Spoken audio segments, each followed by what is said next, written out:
वैभव दादा. हाय. ऐक ना, तू कुठं शिक्षण केलं रे बाळा?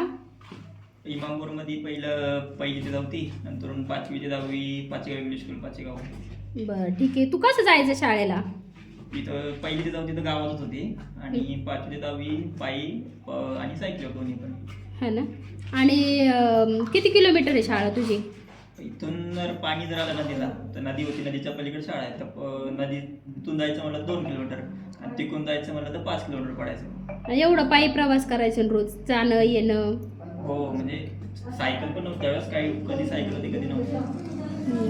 आणि तू मला खरं सांग, असं कधी केलं का तू पेनमधला पेन संपलाय आणि त्याच्यामध्ये रिफिल टाकून अभ्यास केलाय, असं कधी केलंय का?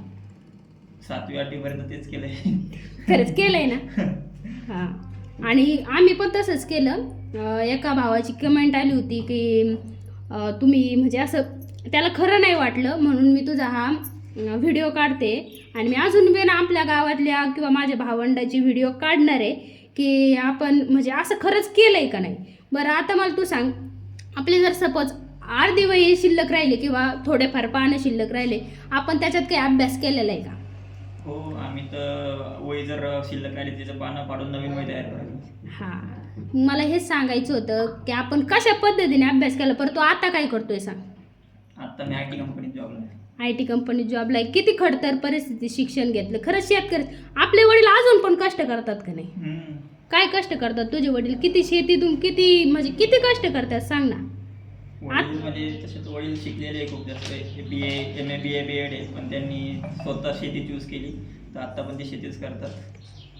आणि मग बघ, तर मग आपण जर असे शेतकऱ्यांचे जर व्हिडिओ जर टाकले तर त्याला काही पण वेगवेगळ्या कमेंट्स येतात. मग लोकांना खोटं वाटतं आम्ही पायी जाऊन शिक्षण केलेलं आहे, पेनमध्ये रिफिल टाकून अभ्यास केलेला आहे, कोरे पानं आपण यूज केलेले नाहीत. हे आपण यूज केले जरी सांगितलं तरी त्यांना खरं वाटत नाही. हे मी एका व्हिडिओमध्ये सांगितलं होतं.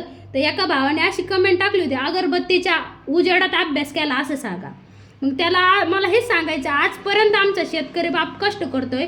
हा IT इंजिनियर झाला आहे आमचा, माझा भाऊ आहे हा IT इंजिनियर आहे, पण त्यांनी ही परिस्थिती अगोदर झेललेली आहे. हे मला जगाला सांगायचं आहे की शेतकऱ्याची मुलं पण काहीतरी करू शकतात.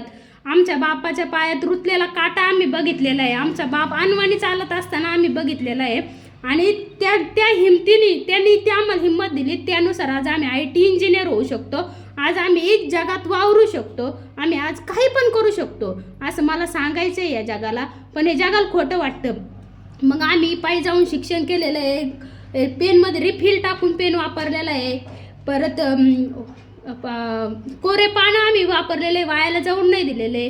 हे आमच्या गावातल्या आणि प्रत्येक शेतकऱ्याच्या मुलाचं हेच कष्ट आहे आणि हे प्रत्येक शेतकऱ्याच्या मुलांनी केलेलं आहे. हे मला ह्या व्हिडिओतून सांगायचं होतं. जर तुम्हाला हा व्हिडिओ आवडला असेल तर व्हिडिओ लाईक करा, चॅनलला सबस्क्राईब करा आणि नवनवीन व्हिडिओ पाहण्यासाठी बेल आयकॉनला प्रेस करा, म्हणजे तुम्हाला नवीन नोटिफिकेशन येऊन जाईल. धन्यवाद.